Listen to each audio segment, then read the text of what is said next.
Ndashobora kuba ndiko ndakora ikiganiro nkumva directeur aje yatukuye hagarika zinya ikiganiro ndagihagaritse sindasezera ngo kumbure ndiko ndavuga ikintu ariko tukibagira ko niba tabyumviriza ku radio wacu hariho amasheni yandi yo mu bindi bihugu peut-être canke hariho abandi hantu blogueurs en général bazagusanga babishize uwo mwana akaja kucironderera wa gose ku gihugu ifo ko babona d'abord ama valeur d'office imbere yuko babona ko turi dushesha ngo dusutwe tuza kuvugira imbere y'abantu kandi twaribuza kuvugira ngira mu ngo tukagumayo hage twivuga abavyeyi bamwe bagakangufira birabaho byukuri birabaho ariko umuntu agiye kubimenya aciye agenda kuraba umwana wiwe ko byukuri ameze neza hari n'abandi bavyeyi cyangwa abantu bakuze avuga ngo ivyo bintu ntuvuge yuko hari umugabo aza turabizi mu kibana ariko ntimubivuge hejuru abuvuze hejuru hano atatanga kumva isoni abahora babikora umugabo yarafata umutoya w'umugore abaye mu nzu ko tanguye kubivuga ati ni gute umugabo yisoneye umupapa ashobora kugenda tukamubona ati mu barenga muri arena ugasanga uri kumwe n'umwana wa 14 biruzuye ariko babagore bakuze kubera ko bavuze umugabo wiwe azi ibintu asanga ngo urukavugira ibintu ngwano ubizi neza ko umugabo wawe tubavuga mwebwe ne kuba abana muvyo nyene tudakunda kuvuga abana bamaze kuraba pornography kuri telefone bato munsi y'imyaka 10 sinobaharurira ngene bangana ico ndakivuga je nigisha abana muri Sunday school ico rero iyo turiko turavuga imico y'ikirundi niki hariho conflict imwe tubishaka cyane tutabishaka dutegerezwa kumenya ibintu bihari ivyatwinjiranye tukaraba natwe nk'abavyeyi ahubwo ngene betwoja kuri internet gute kugira twumvirize ibintu ugwaruka rugezemo muri singuze cyane kuruta badasi me twebwe turi muri twame école privée twatanguye kupima kunywa itabi muri 6e primaire kandi uri umwana ufasonye neza cyane mugabo bijanye n'ubuto bwo buri mu mwana usanga umwana umaje kukubesha araza kukubwira ngo dupime iki cyane ikindi. Je vous encourage. Ça c'est le premier point. Mais aussi je vous recommande surtout dans tout ce que vous faites de coupler vos connaissances en TIC à la publication de la bonne image du Burundi. Merci beaucoup. Ce qui vient de le dire, il a causé. Siren Vibes TV. Premièrement, nashaka kuwasangira presentation yanyu hama tuja rero muri panel y'izina turahera hari mwakoze cyane mwaramutse mwakoze kuntumira hanyuma nitwa Linda Nikita Irankunda domenyesha makuru kuri Buja FM ndi kandi umukonikeuse muri TV online nitwa Siren Vibes turafise ikiganiro cyangwa gisohoka ku munsi wa gatanu kunda gukora cyane ku bintu by'imibano ya kibano cyane isi yose tubayemo cyane ku bintu bikora ku bakenyezi ego murakoze mwaramutse cyane ndabaramukije nitwa Ozi Irakoze nkaba ndongoye ikinyamakuru yaje kuvuga cha Web TV Siren Vibes gikorera kuri YouTube, Facebook, Instagram dumo amarezo sakurikirana cyane mu Burundi nkaba ndi n'umujournaliste kandi kuri iyo Web TV nkabashima cyane kwa mwantumiye niteka nateo. Merci beaucoup nataka mwaramutse neza je nitwa Madame Neze Rodacia naje ndi umujournaliste ndi umublogueuse kuri ikinyamakuru cyitwa Yaga Burundi sikumo twibona gikorera kuri Facebook na nyene site web bwa mbereho ariko tutana kuri Facebook, Instagram na Twitter ariko twakorera no mu kibano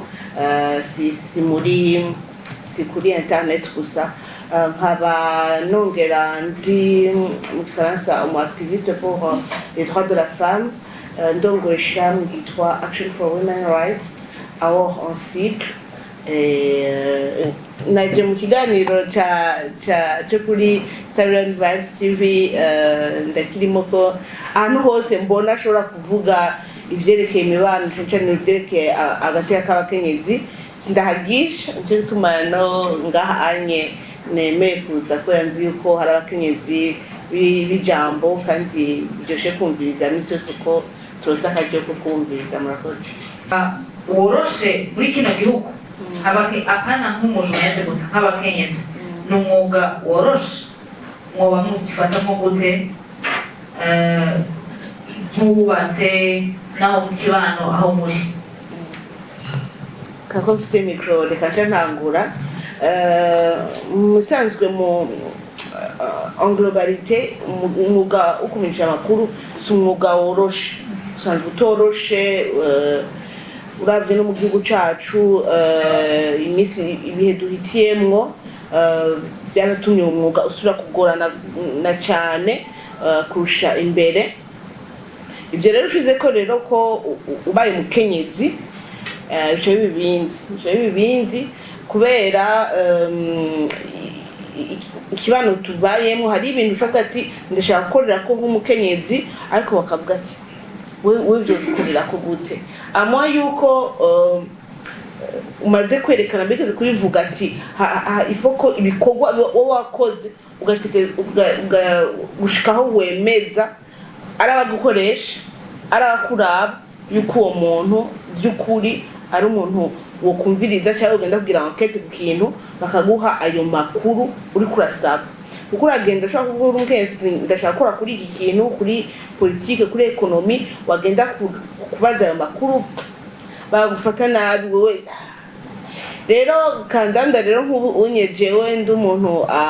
akunda kuvuga ku bintu by'agateka k'abakenyezi, haba mu ma video ya yaga canke ama video ya zindi,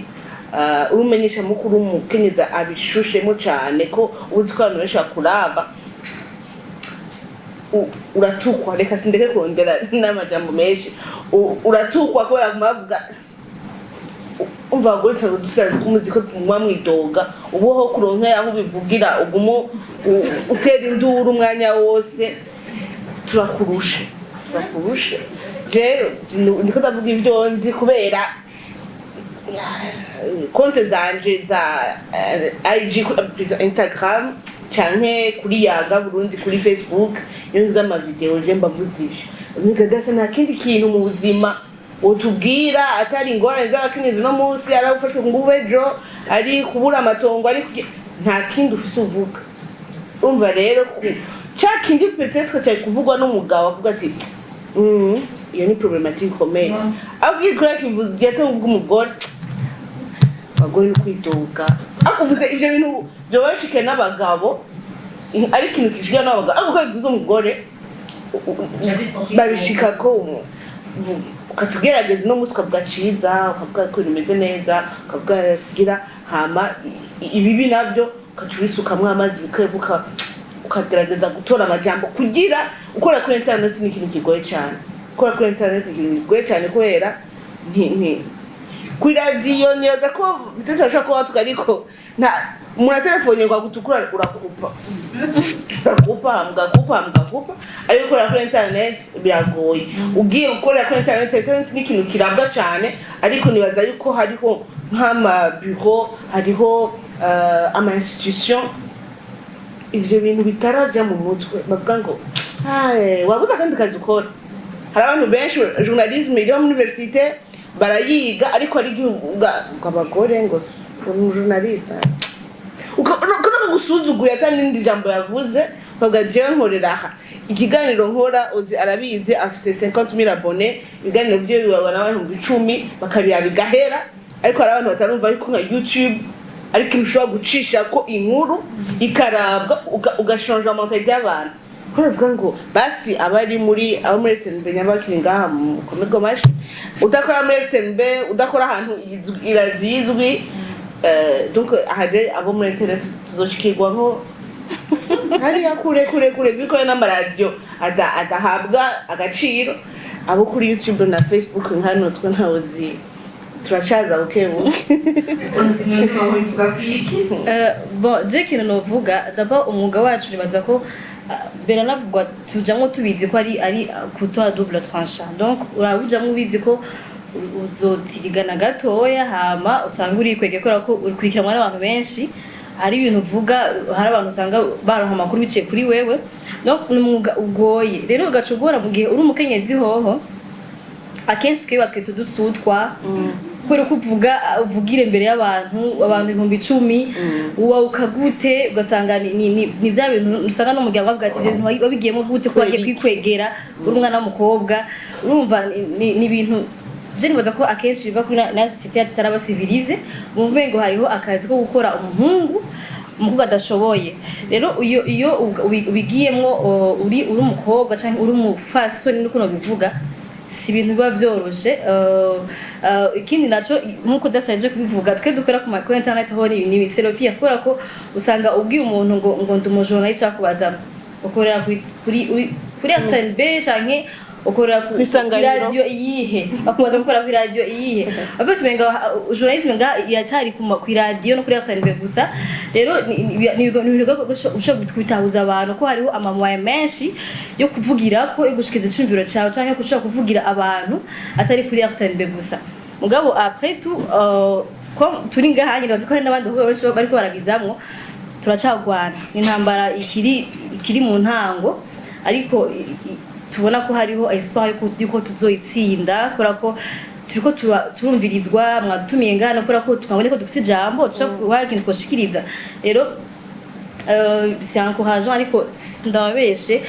n'umwuga ugoye cyane n'umwuga mugabo ukunda ko umuntu awukora utananiranye ego reka tumwe kovaye nikidara tubwire maybe ko iraditandukanye na magazo social na television bobo barige usanga byoroshe biroroshe niba kubona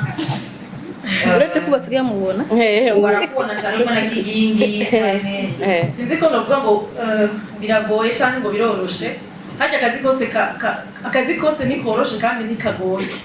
ariko ikintu ugikunda ikintu ugikora kandi uzi ko utegereza kuba ari akazi kiwawe utegereza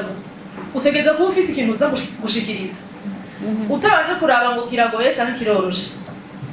aba bariko baravuga umenga babafashe nk'uko umenga iradiyo nayo iroroshe naho nyene ntivyoroshe jewe ndavuye muhira iwacu ntivyari bimeze neza kumbure nashwanye n'umuntu umukozi ibintu nk'ivyo canke mvyutse mfise bad mood sindyohewe mugabo ninashika ku kazi ngiye kudurumbanya abantu wa muntu ariko aranyumviriza avuga ati oh nikitasha umutima afise urere ntazi ngene meze ninashika rero hajya kuri inyuma ya antenne nta numwe ariko arambona mugabo igitima ciwanje kiravyimbye kabisa mugabo nza kugerageza kumubwira uriya muntu ariko aranyumviriza uriya nivyo nje kumuha umunezero jewe ntafise uravyumva rero sinovuga ngo kuja kuri televiziyo ngo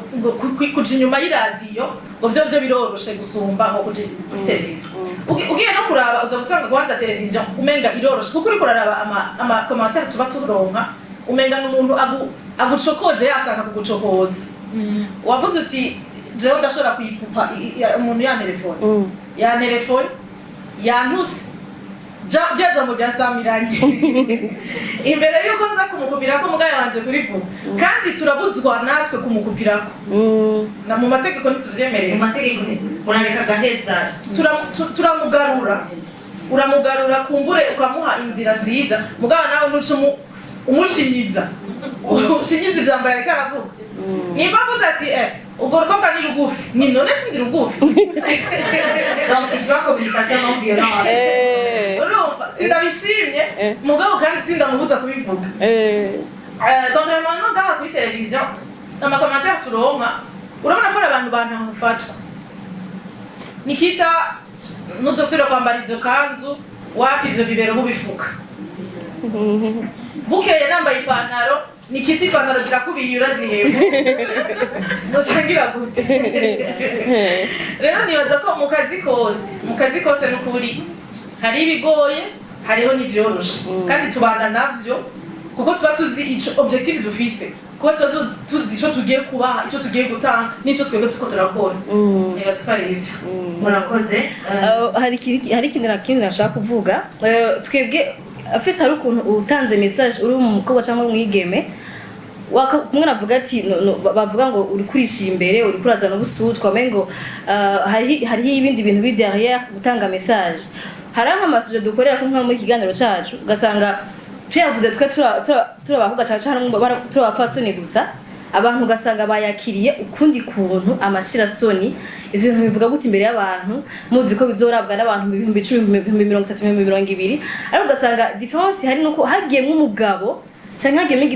igitsina gabo ugasanga biciye vyoroha menga dususemwe amazi urumva hari ukuntu menga ntidufise duhaye kuvuga ibyo twifuza kuvuga twisanzuye ata mugabo abirimwo Behozi ikibazo cy'iwawe nk'ubu wowe niwe utwara iyo serva we uri umukobwa mbega biroroshe kuzana abakozi biroroshe ko kumva yuko kwangaja umuntu nk'umukobwa muri journalisme ibintu bya YouTube bamwe batuva nuko gute ihemba ibyo bya YouTube mbega ibiki byarapfuye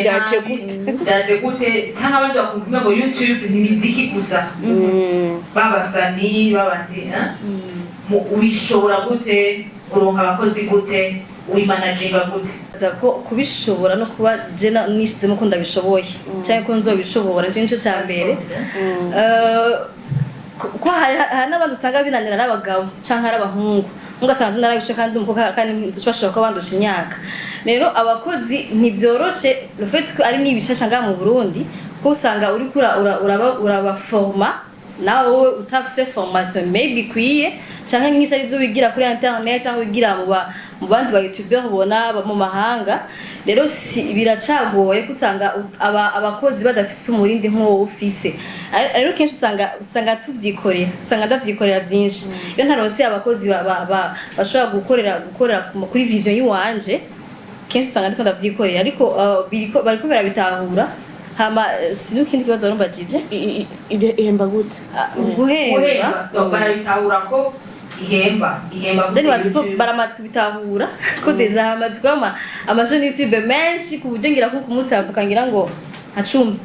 hari n'abizo ngira batazi ngene ihemba mugabo bitanguye ratebuka bimenya buhoro buhoro uwo dusigura YouTube ihemba gute igiki YouTube ni ishira hamwe riri muri Google niko no bivuga rirongowe na Google twe tuba turi abapartenaire ba YouTube donc Google ukuntu ihemba nibaza ko uhembwa na YouTube uhembwa na Google urumva hari ukuntu mu ma emission yacu bashaka mu publicité yabo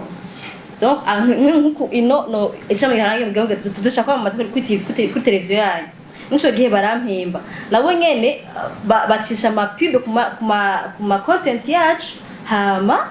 tukagabura ama pourcentage niko no bivuga ukwirabwa emission ukwirabwa cyane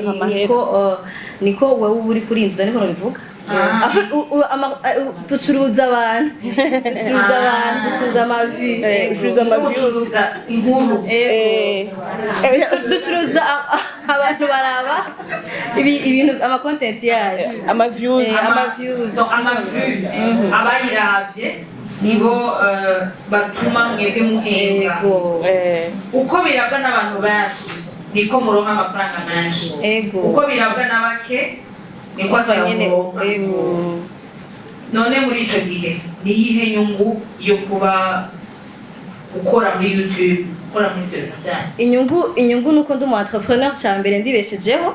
nkabeshaho comme ça abakozi deja batanu donc urumva abantu barashobora kuba nabo nyine bafite inyungu kuba bakora muri chaîne yanje en plus dusa na jewe sinsaba sinsegereza ndanje gusaba akazi ndikoresha je nyene iyo niyo nyungu ya mbere niko no bivuga ikindi naco nuko bandi ko ndamotiva abandi bantu gukoresha impano zabo gukoresha ico Imana yabagabiye canke gukorera ahantu bafise inguvu akaba ariho bagwiza umusaruro kugira bashobore kwibesha niba tugwanye ubukene niko no bivuga Nikita kuja kurondera inkuru canke kumwe duhora tukumva mu gatondo canke ku mugoroba udashaka no gutwenga ushobora kutwenga mbega ni ikintu kiri facile kuri wewe ni igiki ubona wosaba nka institution publique muri journalisme gihaze twebwe iradiyo yacu nta makuru ivuga tuje kurondera amakuru yandi atugora wa muntu baza ikintu akagikwepa hamwe kagera midi muri journal udafise ikintu utanga twebwe amakuru yacu n'amakuru jewe no kwironderera naho nakayo yanyima kigingi no yakunda kubivuga mu gutwenza ngo tutandaza urusaku urumva ndabikumva ko hanyuma nkabyironderera nanje hanyuma nkaza kubiyagako ingorane rero ikunda kuba turiko tuyaga kubijanye n'abakenyezi ingorane ikunda kuba je ndashobora kuba nazanye suje kanaka iraba wanashaka abakenyezi nama ndakivuga ico kintu ni intambanyi yama inkora ku mutima iyo nanze umurongo bahamagare batange ivyiyumviro bagira ico babivuze ko kugira ngo kumbure abariko baradukurikirana basanze bajejwe ivyo bintu bagira ico bakosora canke bagire decision bashobora gufata bivanye no kuri ivyo ndabura umukenyezi n'umwe ahamagara ugasanga abantu bose bariko barahamagara n'abagabo bariko baraterera ku ngorane z'abakenyezi nkacanja kwiyumvira umugabo yegaraza ingorane z'umukenyezi kumbure kubera mufise mu nzu kumbure kubera afise umwana w'umukobwa kubera afise mushikiwe mugabo harya ingorane z'uyo mukenyezi zizi ubwiwe umukenyezi hariho ivyo jewe mbafise by'ibibazo byanje umugabo atazi kumbura umukenyezi iyo yahamagara yari gushobora kuvuga neza akavuga ikibazo ciwe kigasokoroka aho ni kwiradiyo bijya biganiro navyo irya deba dukora turiko turategura akantu ko kwegeranya abantu twakoranye uyu mwaka tugiye kuraba twasanze benshi ari abagabo si ukuvuga ngo nibo turonde cane ahubwo nuko kenshi hariho abakenyezi batatwemerera hari umukenyezi umubwira uti jewe ubu tuzokora kuri suje iyi nye tuzogira deba kuri iki kintu ukamubwira ati twashaka ko mutwitaba mukadufasha mugasigurira abantu bako baratukurikirana ntakwemere yego kandi ari umuhinga muri ivyo akakubwira ati jewe nje kubona babifata nko kumenga ni imikino babifata nko kumenga cyagiye kwerura yego agiye kwiyararaza urumva ivyo byose n'ibibazo natura navyo murakoze Dacia niho mubimaze n'igihe kirekire gusumba abandi yagatira yumva ukuntu ikora yagakoze igihe kirekire mbega n'uwo ubwibura n'intambamyi nko kurondera inkuru nko kurondera ashobora gushikiriza les violences faites aux femmes est-ce que c'est difficile d'avoir une personnalité qui est calée dans ce domaine pour appuyer ego iyaga iramaze igihe n'ivyo kandi irazwi mais n'empêche yuko ushobora kugenda encore une fois mu mutwe w'abantu bamwe utaje nk'ubu twe muri yaga mu bisanzwe na particularité yacu twanditswe nyinshi turishira hamwe ntituri journaliste naho je mfise licence muri journalisme ariko turaba blogueur dufise iyo particularité yuko dushobora kwandika mu Gifaransa ni article d'opinion ni opinion yawe simaka ngo be article journalistique carré gutyo onye urumva haraba abantu babitahura ubwo nyene bivuga ngo twige nko muri sense twagiye kuvuga n'abarabizi nta twe turakora murasoma ibyo tugira ari amakosa barabidutelefona ariko turaba blogueur nimudufate nka journaliste blogging kirazwi si ikintu twadukanye mu Burundi muraja kuri internet murakibona bavuga ati ego turazikwa on sait ibyo ari byo musanzwe donc nitwe mu journaliste no kuvuga ngo ngume carte ya journalisme niki hari ibintu ntacitwa mu blogueur hari ibintu bica bigenda ya avian kushaka kwandika uno munsi ati ngaha muri Marta Hotel habaye atelier imeze kunuku en tant que journaliste dufata ariko en tant que blogueur ndavuga ni ako je nabonye nta kuntu bari bakwiye gutumira nta kinuze ko ataje cyane bijya umva harimo ku kantu ko kuryohera apana gutukana gusuka ati cyo ati byari biryoshye naryohewe umva dafite largesse yuko ego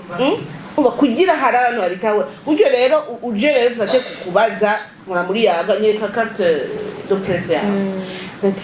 tubabarire twebwe musanzwe nawe ndayikwereka ndakutuye ku kazi interne sindakwiye kuri scène muri sense turabivugana barakizi kandi biriko biratera imbere ariko hari abantu bo hejuru uriko urambwira iyo radio si radio deja zimwe tuzi ubu nawe ugiye mu bya internet ubu nawe uza kuba journaliste ubu nawe mubise vaho genda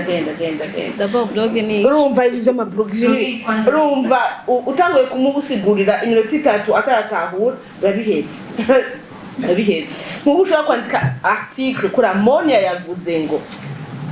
agateka k'abakenyezi karacinyijwe hamajedasya akoniyumvira yuko katacinyijwe dufate in example uwo muntu ya akaza mushobora kwandika ibintu ukajamwo izina ukaca wongera kwandika ko ibindi wongeye ko je ntavuze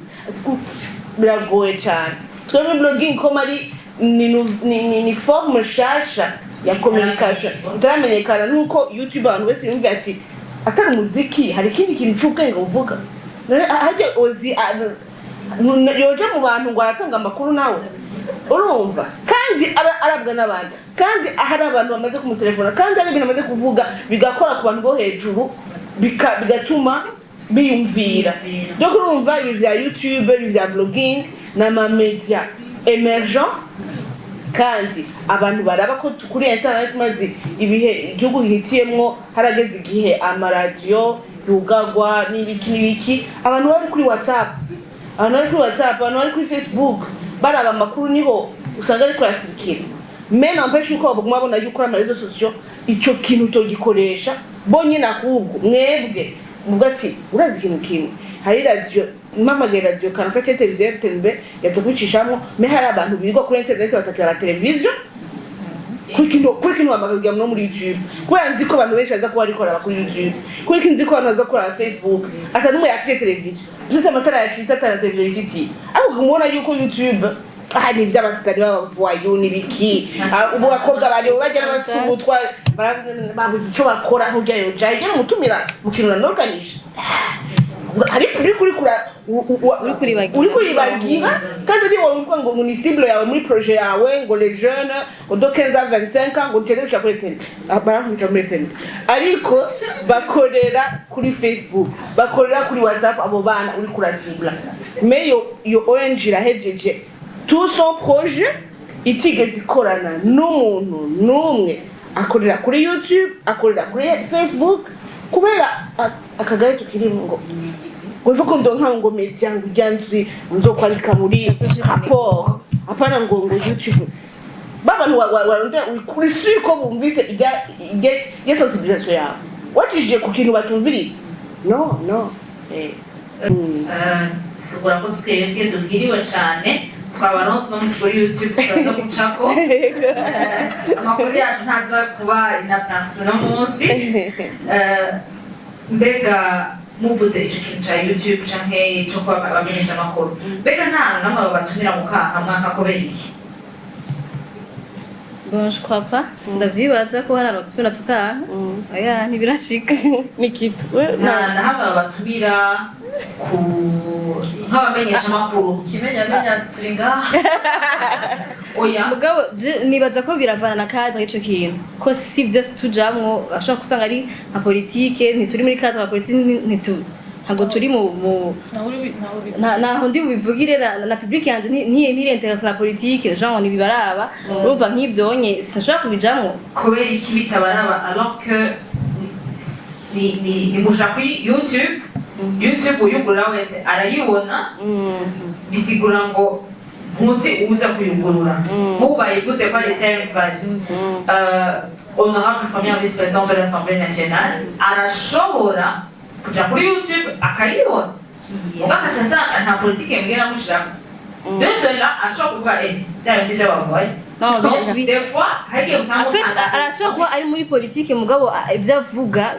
bishobora kuba byo kwinteresa abo bajene twe badukurikirana n'ibindi ushobora kuvuga ati twe ntituri muri cadre yinye hariho abandi bashobora kubikora batari twebwe ntituvange ibintu bidahuye editorial y'iyo media ko nabonye bafite ntuze yabo ntuwoja kure yayo navyo birahana igihe iyo nyine editorial atari yowe ufise mugabo muvuze ko nk'ikintu ca politiki mudashobora kuguma karakarorero ego fate kukarorero nkako oye canke nk'ubu dase ndatumiye yaga muze ngaha umactiviste siko mugabo imuje kandi des fois igihe bavuga bati ntituje nta excuse mbega ubwo iyo media canke ntibiba vyerekana yuko iyo organisation canke umuhenganye canke iyo organisation mwasuzuguye mukumva ati muga mwumvise muti hariho première vice-présidente de l'Assemblée ok rero bose muca mubareka muca muza habaye je nibaza yuko ari ikintu nikitavuze ligne editoriale irakomeye urumva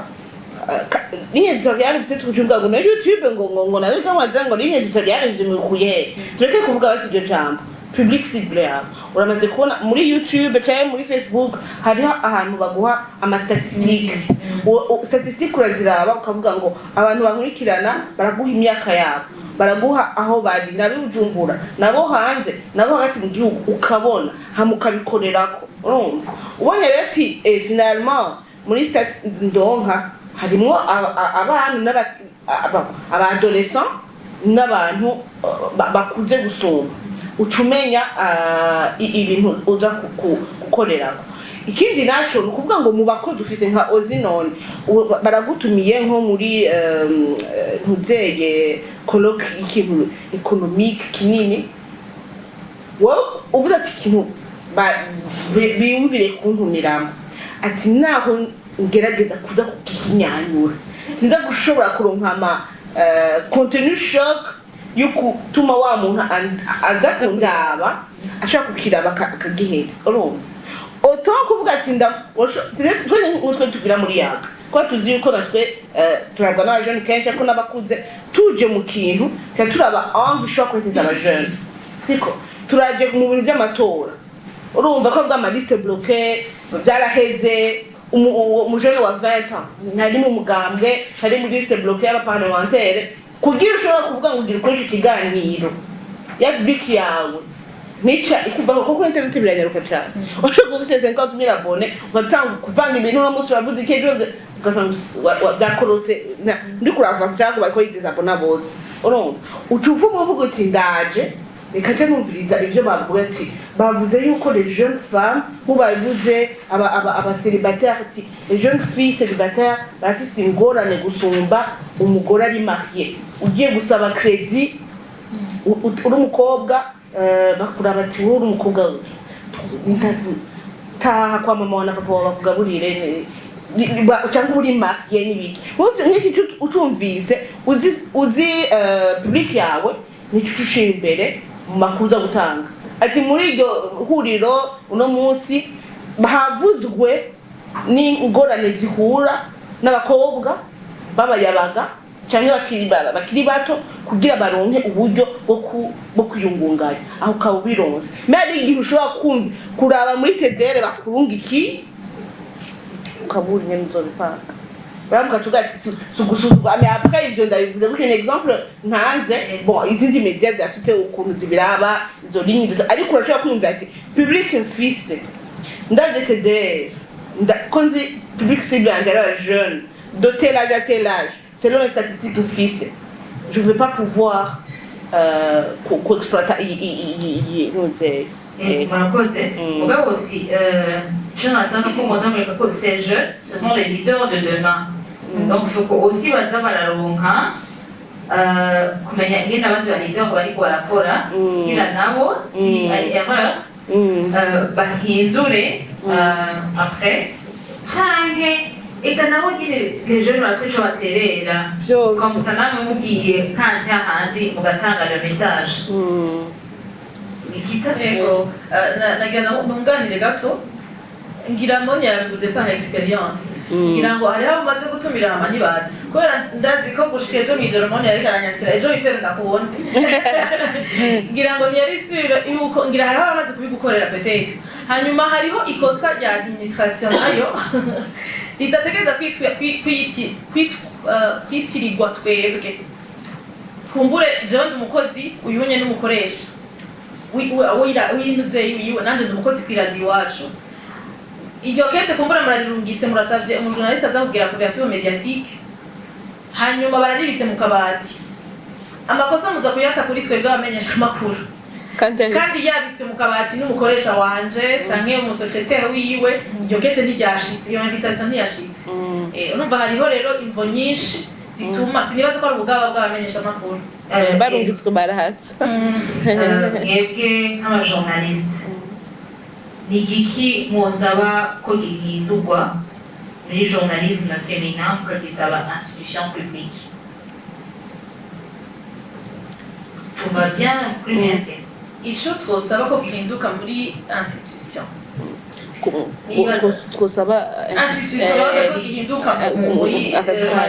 mwuga wacu kuri twebwe basha ndatangurira hehe ndatangurira mw'iradiyo mw'iradiyo nibaza ko hariho nk'ubu je ndashobora kuba ndiko ndakora ikiganiro n'ikindi kibazo navuze ndashobora kuba ndiko ndakora ikiganiro nkumva umuntu directeur aje yatukuye hagarika zinya ikiganiro ndagihagaritse sindasezera ngo kumbure ndiko ndavuga ikintu hari ikintu tukunze kwibagira hariho ibintu bashaka kugira tabu ibintu dushaka kugira tabu mugabo ngo kubera biriko birumvirizwa n'ugwaruka canke biriko birarabwa n'ugwaruka ariko tukibagira ko niba batavyumviriza ku radio wacu hariho amasheni yandi yo mu bindi bihugu peut-être canke hariho ahandi hantu abablogueurs en général baza gusanga babishize uwo mwana akaja kucironderera canke akakiyagirwa n'umugenzi wiwe mw'ishure akimuyagira kutariko canke b'abakozi bo mu nzu b'abantu mutunze mu mazu ugasanga ariko acumviriza ubutariko bitandukanye rero nuko yocumva kw'iradiyo kuko iyo ariko sinzi ko murabibona abamenyesha makuru menga sinzi ngeno noshita bije bavuga ko turi quatrième pouvoir nibabeshe je ndamaze kubona umuntu aza kw'iradiyo iwacu akambwira vyakweri muraba umva bazi ko ari ikintu bashira ikirobongira bashiramo kigatanga ibintu bafite ibintu tuvuga baravyakira nk'uko umenga wanashaka je ndashobora no kubivuga ntanabikora mugabo nkabivuga kugira ngo ntavyo nshobora jeyo ndi umuntu nanje mugabo ndabivuga kugira ngo hagi gihinduka mugabo rero iyo tubaye bloqué na culture twama hariho ahantu bahagarika ego hariho rero nibaza ko naco nyene kiba intambara rero kuri aho onye nibaza ko bogerageza tukaraba kubera le monde évolue uko vyari bimeze twebwe tukiko turaruka siko bimeze uyu munsi abandi bana bariko barakura bigenda birahindagurika nibaza rero ko tugenda turaraba umwanya kuko kera hariho gihe wasanga hari ibintu nyene umenga ntibivugwa ubwo ugasanga nivyo vyagiye bironona societe nivyo vyagiye bironona urungano nibaza rero ko jewe ico kirakenewe kabisa jewe novuga ni nikitaje kuvuga nuko abarundi botahura ko ibintu byarahindutse kuko hari igihe bavuga ati muramenye ashaka kundi muvuge kuri ama sujet soit muvuge par exemple ko kuma violence basée sur le genre mu bishikarize ngo bivuze uko biri nyako ugasanga bizanye izindi ngorane kandi aribo bari bashaka ko mubivugako urumva ugasanga hari ibintu ngo kubera ko ngo ntitwevura muri culture umuzi muramuvuga ibintu ngo mwengenga buhoro buhoro ok ntiwavyenga ntuzobura urafasha kutugira ngo umuti uboneke urumva rero ni ivyo badutahure ko turahari twe turacari abajene tubana n'abajene bakora amafuti peut-être tubaza amafuti yabo kugira ngo babihindure nitwe kubivuga cyane bakuvuga ati bira bintu bikubira cyangwa bikubira kogwa mugabo ugasanga turi bakubwira ati ahantu uri fo kuhamenya fo kumenya ahantu uri umenya abantu murimwo ibintu nk'ibi ntibivugirwa ku mugaragaro ko bikubira ico societe yacu urumva twifuza ko botahura ko ibintu byarahindutse n'abari byo guhindura muri yatangira babihindure kugira ngo dushe guhinduka mu mitwe no muri societe. Je kintu byavuge sikindi kugira abazotahure deja kavuga ko internet yuko so media abantu babikorera avec passion hari abantu bavyigiye simaka ufise mu Burundi twese mu bya diplome alors que hanze ashobora kuba umuntu wemewe kubera werekanye akazishoboye ndetse afise certificat afise formation en ligne urayizi donc déjà mfatira ku bikorwa ndabigize nabi ari mu mpano bwa wowe wundi ngo université ngo wiri ngo yahe ngo zishaka nayo nzi zazi hari ibintu bikiri ngaha utari ko Burundi cyo kuri lumière kuri inde vamwe ni bia yuko kintu gishasha nacyo tu bamwe ati ikintu cyo kuri YouTube cyo kuri Facebook kizakora ngo bya jeune alors que non ushobora gutanga message yawe ugashobora de mentalité via les nouveaux médias kandi bigakira ubuti c'est pas pour s'amuser murakoze cyane. Ikindi kintu nashaka kongera ko nashaka aba indongozi bamenye ko hari ikintu two turakontribute no kugiye kubera ko sinzi ko nabivuga imbere yo kubintu bya YouTube byo bica cyangwa internet hariho image abarundi baba mu mahanga bari bafise u Burundi kumva hari intambara hari barasanye abantu batembera mu ijoro abantu bisanzuye ariko bice ku biganiro dukora kuri ante ko birabashikira bo sirade vuga ngo unibiza hagati gusa mu gihugu bo birashika hanze barabibona ko turisanzuye turaganira twisanzuye tugatembera tugateramisha abantu bakabona ko bwa bundi hari amahoro mu Burundi ko ndashaka kuja kwatembera umva usanga urukuraro nka matematika abantu naje kubera ko nabonye ko nayiboneye iwanyu nari maze nka 20 naje kubera ko nabonye ko bwa bundi n'igihugu kigendwa bwa bundi n'igihugu cyo kuba kirimo abantu beza baganira bari akeyo ahantu heza ego rero ni n'ikindi kintu abantu batwa kirimo no muri tourisme bakuduha agaciro ko turakontribua gose ku gihugu ifo ko babona d'abord ama valeur d'office imbere yuko babona ko turudushesha ngo dusutwe tuza kuvugira imbere y'abantu kandi twari buja kuvugira ngira mu ngo tukagumayo rongo kengene kwa kera ati rongo uje kuvyara hama biherere mu rugo babone ko twahindutse no mu mutwe twabaye civilize imbere yuko babona ko twabaye civilize twaje gutandukanya ivya ugenda biga gutandukanya cyane murakoze sinzi ko hariho ikibazo bw'aba bantu. Merci beaucoup, merci pour l'opportunité. En fait, c'est pour les encourager et d'ailleurs les féliciter. Pourquoi c'est vrai qu'on doit apprendre les nouvelles technologies de l'information. C'est vrai, c'est récent comme elles le disent. En tout cas, nous qui avons évolué depuis longtemps, c'est pas évident que même WhatsApp, tu y connais, pourquoi il y a télé, donc, je vous encourage. Ça, c'est le premier point. Mais aussi,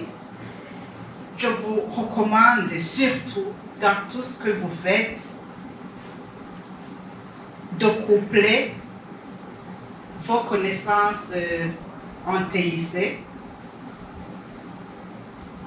à la publication de la bonne image du Burundi. Merci beaucoup. Ce qui vient de le dire, il a causé. Donc ça, je pense que c'est très intéressant. Si vous communiquez, pour aller ma raison, mukaya yego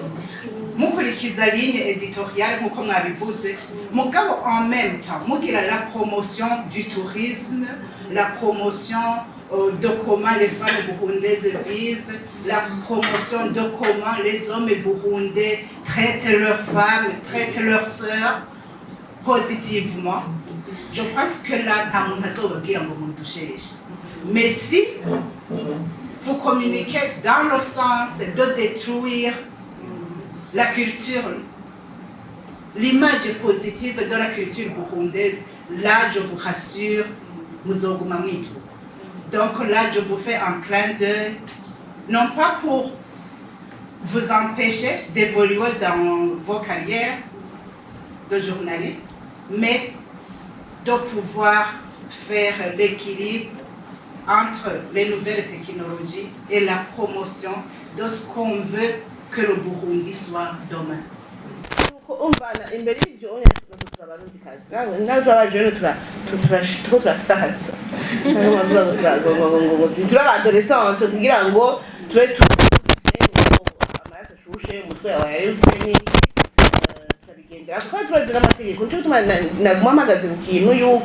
igihugu cyacu cyose amategeko kandi turayazi turifuza kwandanya imyuga itandukanye dukoreramo nta wifuza ngo kuyibandariza ku musaga hajya anye babika abantu donc tuba dushaka gukora twubahiriza amategeko y'igihugu twahuriza n'umuco wacu uko kugira ngo ndega n'abantu bavyandika muri commentaire iyo warengeye akarimbi ububizi kandi gusa hari ariko shaka gusubinya ikintu sinzi ko muza kunyunganya tubitahure kumwe rimwe na rimwe haraba ikintu cya conflit de génération atari kuvuga ngo ushatse ngo kwigira umufaransa ngo kwigira ngo umunyamahanga icyo ni kimwe cya kabiri hari n'ibindi bintu kera byakogwa bakabimira kandi bahiga akarorero donc ubu turi muri saison d'activisme ibintu twakoze iganiro kirimo gusohoka chama viol y'abana bakiri bato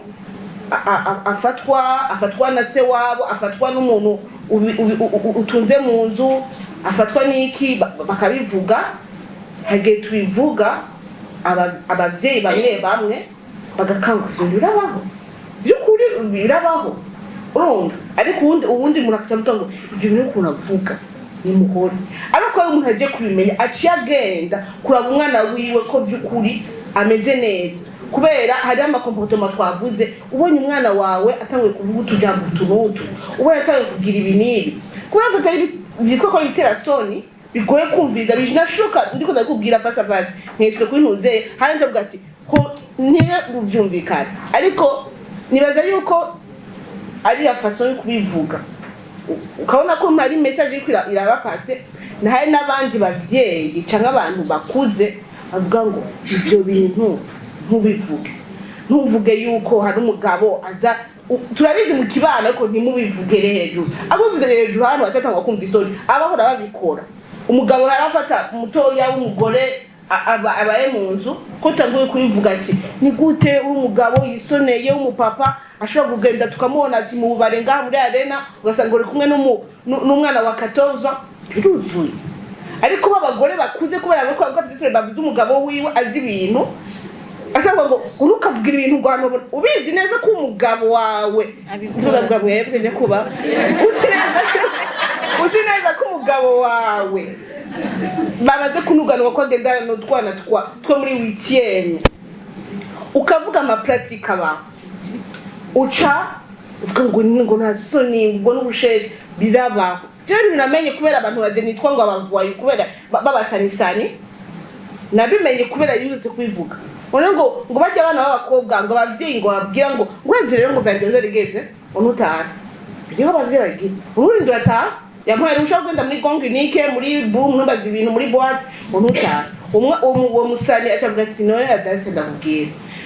uwo mwana w'umukobwa umuvyeyi we yamubwiye yuko ahageze amasana y'indataha hararamwe barabana samnaza kubarusha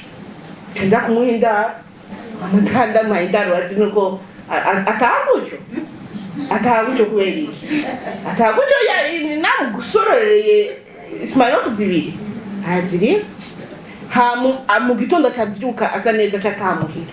umuvyaga mwaryohewe muri anniversaire eko vyari biryoshe n'ibiki okay ja kushure ora na biraheze kubera tuvuze mu biganiro bavyeyi mubwira abana ngo ngo ujye muri anniversaire ngo kwa Nikita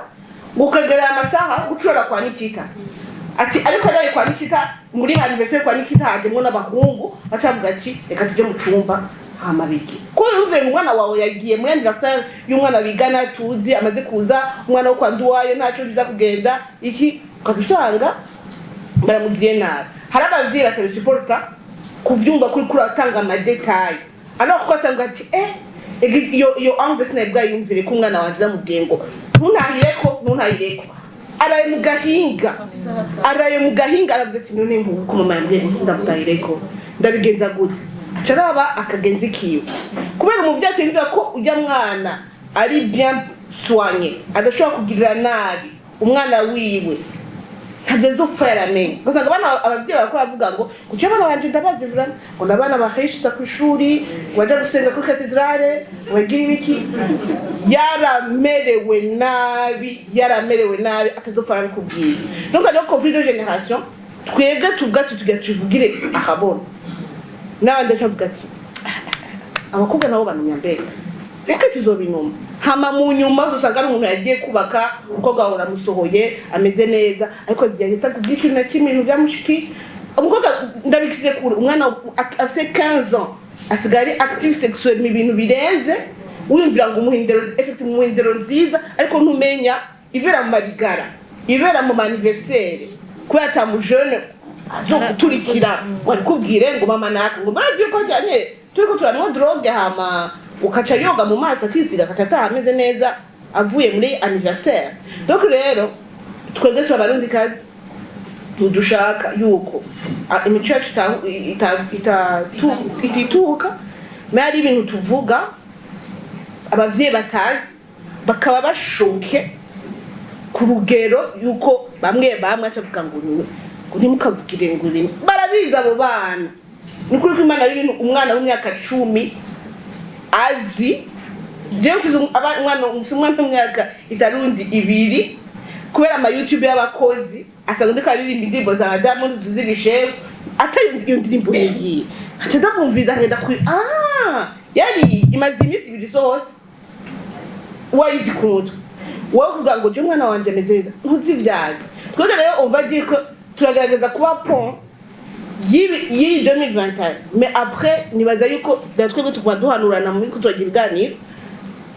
tumenya amajambo avuga kugira ngo yumvizwe na bose n'umuvye nacavuga ngo zimya radio atumvirije le message derrière twashaka gutanga numva rero ko abavyeyi bose muri ngaha ubonye media ariko uravuga ikintu yatumye umujene kura ngo ibintu biki mwumviririzeho ko namwe mu ntwaro niyo muca mumenya ati ahantu ho tudebwa korere ko se bwavuga ati hari umunsi mukuru ahantu mbonye mu rupangu hari abajene bagwandikirana bunkaye mu polisi rero batamadroga hari akagira kafu gasanga ku meza hari booste bariko baragira iki bari mu biki kuba mutamwumva yuko muri anniversaire hobera y'ibintu kwa atari muri quartier nashize kuvuga mwirokerwa yaho upatara kugira marafre ngo zahari no hari ibintu byinshi byo muri societe bitavugwa malheureusement n'abantu batabimenye cy'ababizi nabo bagashaka kuvuga ngo tuvabya mwambarira mukabacumbe ndiko ndawumviriza cyane ko nubuza gasi ko ndamuza gitangura utuntu kenshi batangura umengo baziko ari ibintu bitazogira akamaro abantu babibona umugabo cyane mbona umengo ni bifasha cyane abajene mwino misi n'ubuzima bwoye yego ibisigaye novuga muri domaine dans le sens que honorable Sabine kubera kuko icyo gikorwa nicoroshe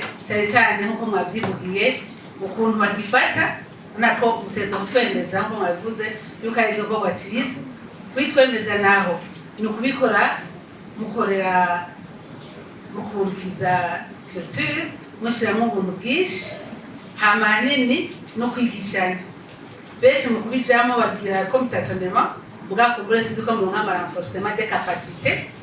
dans le domaine y'ivyo mugiyemo novuga kandi nta plaidoyer tugira abantu babishobora bari imbere bari hano kugira mu maprograme yabo bazashira mu bintu byo kurenforcer les capacités yabo ba journaliste bashasha ko benshi babijamo byose kugira bidebate baronka ubuzima kubera chômage batayishaka kandi si nziza mugabo kumvure baba bakeneye abantu babaha umurongo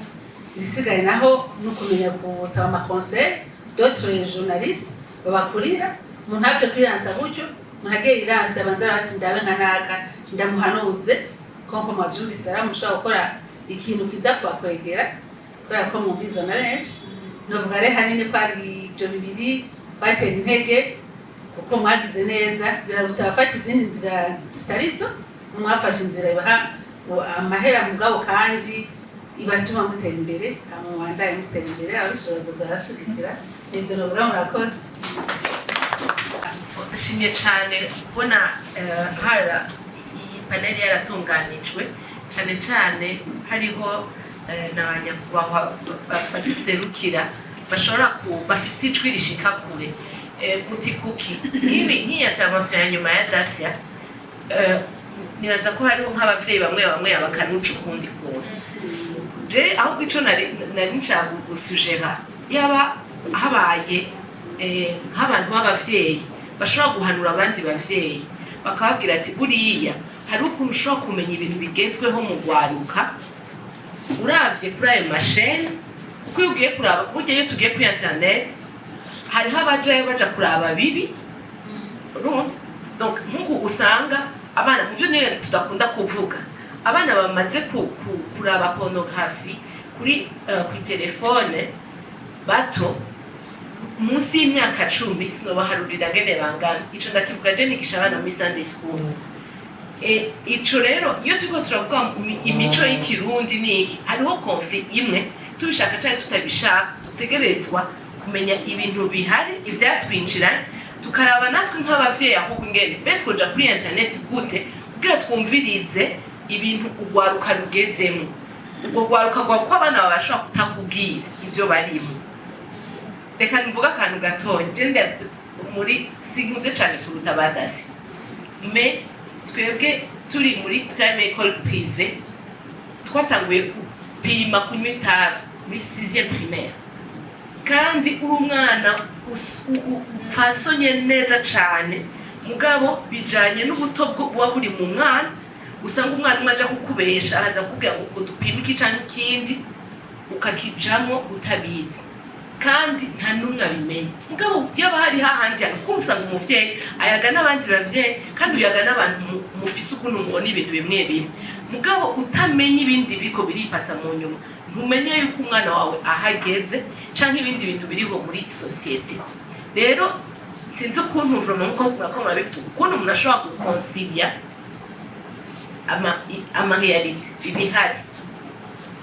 tuvyita ko twashize isoni cyane tutashize isoni ndabizi ngene umuntu abigenza mugana ama reality kandi abana bahapfira barahapfira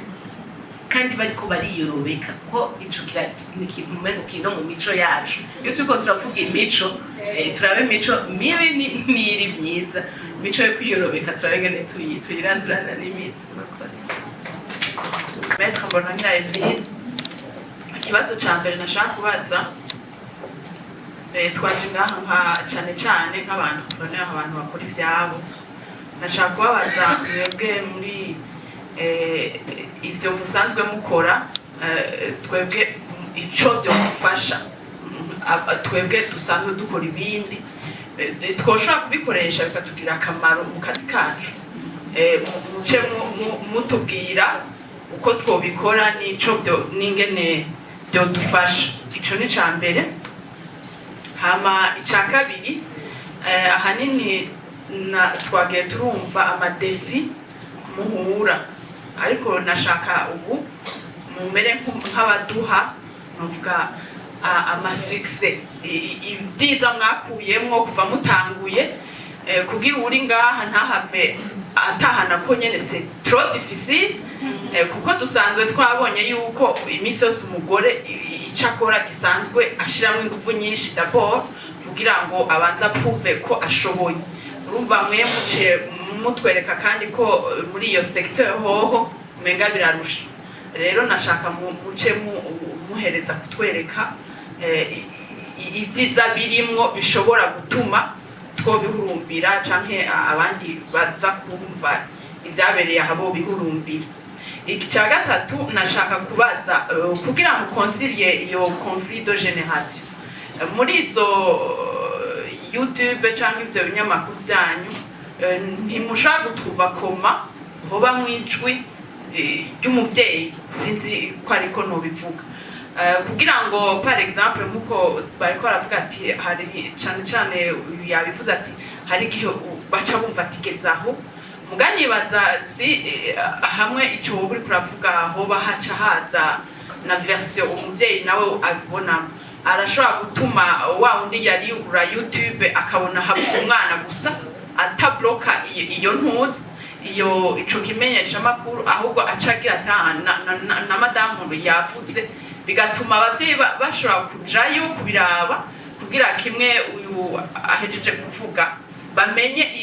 ibiba ku bana babo hanyuma sho no gufata ingingo baba abavyeyi canke baba ababijejwe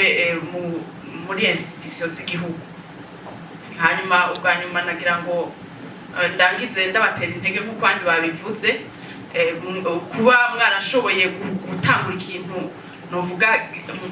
donner part kuko amaformation kuko mwagiye murabivuga ntaho mwavyiga kuri ivyo bintu nimwe mwiyigisha mugabo uyu munsi mukatwereka yuko bishobora kubabeshaho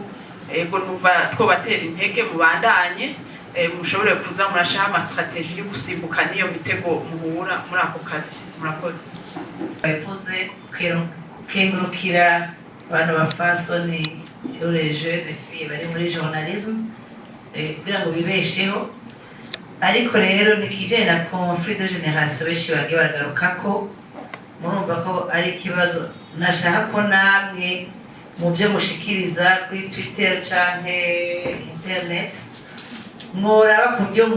mufasha gutora la solution donc des réponses kuri iyo conflit de génération iveho entre abavyeyi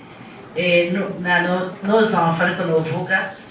murabe ibyo mushikiriza ntihago bahari iyo conflit bikenewe nous sommes là hariho n'abandi hariya hariho leta ikinga amategeko muyiture hariho ubushikiranganji byo bugiremo communication murabe ingene mubaprosha ikintu nashaka ndabe kandi cobongereza n'ingene mwibesha ndumva ko abeteyise muravyumva cyane ngene mu bimanaja nimurondere ingene mwigisha twebwe abakihari donc abahari disons abari mu maserivisi atandukanye kuko twese turi abari mu buzima ya pere ukoresha so des rapports kuri via internet voilà mu manoze nyamagiye ma fait de fois kwa kumenya ya internet na donc aye manoze informatique yose c'est cyane murabyumva mugabo namwe muronke ico mukoroga mubandanye mwagura akarere ico navuga ati mwegere leta mwegere afata ingingo impande zose hama mukore mu mategeko tuzoza twimvatore ibyo mwakoze kandi namwe muze mushikane kure ahasigaye bakengurukira ntambwe mugezeko ariko muze mubaye muciyumvira ko dujojo kugira ngo iyo conflit de génération ihere kandi kene ngo ndabibutse cyane ntimwiyumvire ko ibyo bintu biri muri ville gusa twe twaba muri kampanye hariya bamaze kureba abavyeyi mwana ngo tuje kuvoma cyangwa navuye ku ishuri nahatayanyagi gusanga ari quelque part n'umuntu n'agatelefone kamwereka muri iyo filme cyangwa kamuga twatuganira tujya akibagira gutaha akibagira n'ibiki shaka sur kano ziyakare kuri smartphone ko outil de travail instrument de travail benshi zirabasamaza nico n'ikindi kintu mu medita kumwe muvuga exploitation utile de ces smartphones. Et puis WhatsApp, je sais que chose, notre école de cause de changer, tu les consultes jour à jour. Moura quel message, quel quoi à communiquer, que la maman a tiré, twist, moura quoi c'est maintenant comme ça. Toi, tu veux lui mettre à la juge,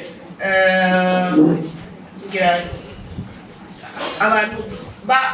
bo hanze badakorera kuri muzeye murashobora kubafasha kubera turi muri monde iri numerize cyane bivuga ngo ibintu wowe ukora amategeko nyamba ukorera aha n'aha ugurura konti Twitter ugura konti Instagram na TikTok hanze hariko abaganga hariko abantudzeye basigura wenyamba uri kuravugira bivana ariko na ntuze d'affaires nyamba ari iki ushaka kuja kuri Twitter nyamba ugwanirira ugwaruka ugati okay bari hehe bari kuri Instagram aba jeune ba 12 ans 13 ans Bujumbura ntabwo uzobasanga kuri Facebook cyane uzosanga kuri Instagram no kuri TikTok ushaka kugira utu video two expliquer twa 1 minute ugasanga uri kura créer contenu pour compte yawe canke ego ugatuma haza abakiriya kukuraba kubera ari umwavoka umumetre ari très actif kuri Twitter kwa kumavuga azana ama article telle loi hava kubona agapolemike arashaka ka loi ubu nibo barondera abantu bose dumwe batazi ngo nde kurondera maître kanaka ntabonzi ngo nabonye umuntu yanditse maître tel sur son compte ngo ufise na Instagram cyangwa Facebook shira ko ivyo ukora bwati maître kanaka dukorera aha turatugira ibi urumva ntibe raporo mu mapuro gusa ugize ntuzeye donc abandi ibindi baza kubivuga abo abagenzi banje ivyiza jewe mbasha byaturesheho desha simidogo gusa turabayeho twenga twatumiwe kindi natuje personnellement ko ndi activiste ari ibintu binkora ko cyane nako ndavuga by'abana bari kwatikira ko nababwiye ngitangwa ko association rwanda gateka abakenyezi me kwana cyane n'abajene bakiri bato donc ndabugurukira nabo banyugurukira baza kumbwira ibintu ngo je mama navyazi na nta muntu numwe muhira bizi niki akasika bimbwira je ndabikorera kubyamvuga ama video ari nga iyo video umwana akaciye yaranje mama we akayibona canke zigasirikira kuri WhatsApp ugasanga je turakura n'abantu ntazi ko ndayize kuri Instagram simba monye wimenya cyane kuri inde akambwira warakoze kubera mama wanje yarabonye ikintu bicara mu ngururu umugabo wanje yarabonye ikintu kivuga gawundi abagore murababara gute nivuga tavyarinze nk'ibintu by'amabanga yabubatse niki ugasanga ko avuga ati nubu no bivuga kayifungirwa ngani mbe ati urumva ati abakenyezi turahora urubatse ariko bite turamerewe nabi jewe ndavuga d'une façon umva ndasoma ati docteur kanaka yavuze uko abakenyezi bigenda simba ndikonde umva mbanda bifite naho ndamugaje no kwerekana mu mfunga ariko ngaho vyanditse urumva hama ko iyo ntuze kurabwa n'abantu bo benshi Instagram irarabwa n'abajene marié n'ibiki cyangwa amazi imyaka mu rugo ngo madano buyano bushani yego kura buzingana bibwira umugabo we petete je ndiko ndabivugira nga ati abagore igihe bageze ingorane hari igihe afise imbanyi abamerewe gutya aje hari igihe ikiri ibintu ugasanga byafashije je rero je kubganje murashaka ngo siciza tureke notion kote ngo amahera ngo yakwinjiriza ngo yagutumira hanaka ushaka gushanja de mentalité je c'est objectif de changer mentalité ndumuye n'abantu babiri tutazinani bambwira ati ico kintu cyafashe menya ko bibaho uti kumbe nanumva ameze gutya kubera ukunuko mbamenjeje vraiment bati niyo avantage yashaka niyo donc abandi bavuga je ariko ko nkunda gukora haba muri yaga ama video yanje ni pour plaidoyer pour sensibiliser iyo objectif ya sensibilisation vyukuri cemwa n'abantu batanu bambwete bandanya bya bintu naho nyene ndabikubwiye mu gutwi sino vyandika ajya habona babone ko ndabishigiki naco kazima wabiravye je nuko onye vyiza ndahakura reka mbere ku ma avantage ni gitaye byatsi biga nta kazi kora kandi nta nakazi kagora ni nkuko akazi kose kabamwe ingorane mugabo ukabandanyije uraronka fuyi umera n'imperuka c'est vrai dushaka dutukwa mugani habuze benshi badukunda kuri byo dukora hari benshi twigisha hari benshi baronka ama information cyo twebwe rero iyo ni avantage ya mbere kumenya ko hari ikintu uri kurafasha mu society hari ikintu cyabaye kubera ko wakivu cyangwa hari ikintu cyane tukora ko wakivuze iyo ni avantage ya mbere yindi nayo nuko mwivuze turabayeho ntidusaba ntidusega turi besije tubesheje imiryango urumva niyo ni avantage kumenya ko uraza kunuka mugabo nawe ntukanda ndahembwa kubera urakiraba wakiraje naho wantutse ntazo wabiravye donc niyo ni avantage hama ikindi nashaka kuvuga ko ncavuze ngo twafasha gute abantu tukabona benshi ati natwe turabantrepreneur niko nobivuga Audace yababwiye ati aho urashobora wenyine kwifasha ukakrea agakonti ivyo benshi abarundi benshi ntibarabitahura kumenya ko ushobora kwicuza ku marezo kandi maybe utanabikunda mwavuga ati ndakusaka ndakeneye abakiriya reka ndonderera ahantu hari cible y'abantu jewe nifuza ikindi naco turahari bwacyo kubafasha kumenyekanisha ibintu byanyu nimba ushaka kuvuga ati cible y'abantu baraba chaîne yanje hariho abantu bashaka kumenya cibiciye kuri Siren Vibes reka ndaburondere uzafasha kwamamaza ibintu byacu kugira abazungu bamamaza ibintu byabo mu mashene yacu kuko abandi batokwamamaza ibintu byabo ku mashene yacu kuko usanga umuntu avuga ati bige ibintu ngira ngo ntibise sans c'est ubwo kora ama content usanga harimo ama pub y'ama entreprise akomeye yo hanze kibonere kuko harimo ama pub y'abantu bo hanze menshi mugabo abintu menga bo ntacu bibabwiye mpisa abakiriya banje 20 barakwiye okay maybe euro nka 40 cyangwa 50 barakubamiye kurusha baga 20 usanga ufise wenyene wihaye wenyene rero turahari ari ku radio ndi kuri réseaux sociaux ari kuri réseaux sociaux turavuga cyo kubafasha kuronka beaucoup plus de clients mu entreprise yanyu publicité bien sûr ikindi yavuze ni gukrea ijwi ry'umuvyeyi rero baza ko tubikora ko mu mayinzi dukora turatumira abavyeyi kora ko même si dufise cible y'abajene barakeneye kumva ivyo bavyeyi babo babipfuza ko canke abavyeyi bakamenya ko hari ibintu biba mu bana babo mugabo bavyumve ko twebwe turadutumira aba mama bakatubwira tukaganira ku bibazo vy'ugwaruka nabo kugira ngo maybe na wa mwana yumve ko hari abavyeyi bashobora kuba bamutahura cyangwa bashobora kuba botahura situation arimwo uretse n'ivyo birora kugira ngo tushe guhuza umuvyeyi n'umwana turabigereza mwe bitaraba byinshi mugabo kora ko tugana turevoriwa biciye ku byo abantu baduhanura batubwira ati muragerageza kuri ibinye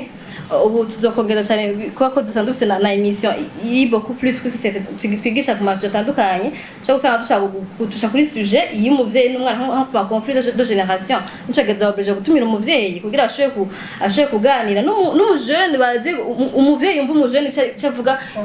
kuri ojo habe nka confrontation mwose ayumve ati umwana kumbe abana barashaka biyumvira bino bintu n'umuvyeyi n'umwana avuga ati ega bwa bonde bavye n'abatatu bigira barabona ko dufise imifu canke hari ibintu dukora bakadukagura rero tuzobigerageza cyane mwako tukaba mwaduhaye niyo suggestion yasire kandi ndamuye kubone bagi akazina kibatazi ego nshaka gushimira abantu bose bateye intege birafasha nyene biraduha inguvu hanyuma ndashaka kwishura ko tutubazo twa Met yatwaje akamaro sindakagaruka ko cyane nk'ibi bavuze iyo abarundi turacafise ntituratera imbere muri publicité twama tubona ngo je kintu ciwanje kirazwi ariko kenshi nkunda gutanga akarorero ka Braludi naha muzoja ntusanga ikinyobwa ca Braludi mugabo Braludi nta munsi n'umwe itabiri kiragira publicité rero iyo publicité zanyu ziciye ku masheni amenyekanye ku maradiyo amenyekanye ikintu cy'aho kiragurishwa ikintu cy'aho kigamenyekana naco cyane abantu bakagikunda ako n'akamaro kamwe muri ni twinshi cyane hanyuma mwavuze ngo twavuze ngo amadefi ni kubera ariyo batubajije cyangwa mu bandi bantu iyo babatumira mugatanga izo message kandi tukabakurikirana kuri Siren Vibes twakomera amashyi murakoze les autres qui sont présentes ici. Je suis très honorée d'être ici. Je suis Amandine Kaneida, slameuse du collectif Jerusalem. Je suis venue avec mon texte, mais il fallait peut-être que j'écrive mon texte après tout ce qui vient de se passer ici parce que il me semble que j'ai écrit très peu de choses alors que j'étais censée dire beaucoup plus. Donc ça allait jusqu'à me tuer. Et si rester seule dans son coin à pleurer ne résolvait rien. Et si se révolter n'était pas une option, et si se lamenter ne résolvait rien, et si courir seul ne ralentissait pas l'allure, et si avoir les mêmes rêves nous harmonisait. Parce que le succès est probable, parce que décoller est facile quand on a tous les atouts nécessaires et tout ce qu'il faut comme potentiel. Parce que la vie, parce que le monde influence sur ce que nous serons demain. Parce que bien sûr on est capable, parce que Le monde nous verra quand on se démarquera. Le trajet n'est pas facile, ce qu'on croise est plus fort que nous. Le foyer nous empêche d'avancer. Il y a un niveau qui n'a jamais été le nôtre d'après eux. Mais c'est lui qui croit connaître, il ne connaît encore rien comme il faudrait connaître.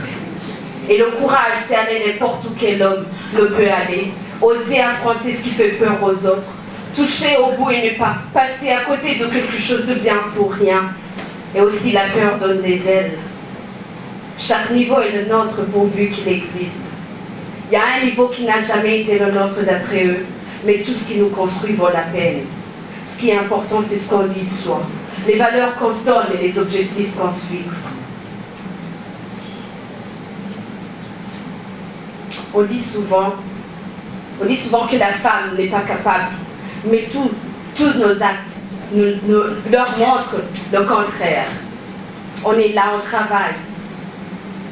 Ils ne savent pas de quoi on est capable, mais on est là pour leur prouver le contraire. Et enfin, la femme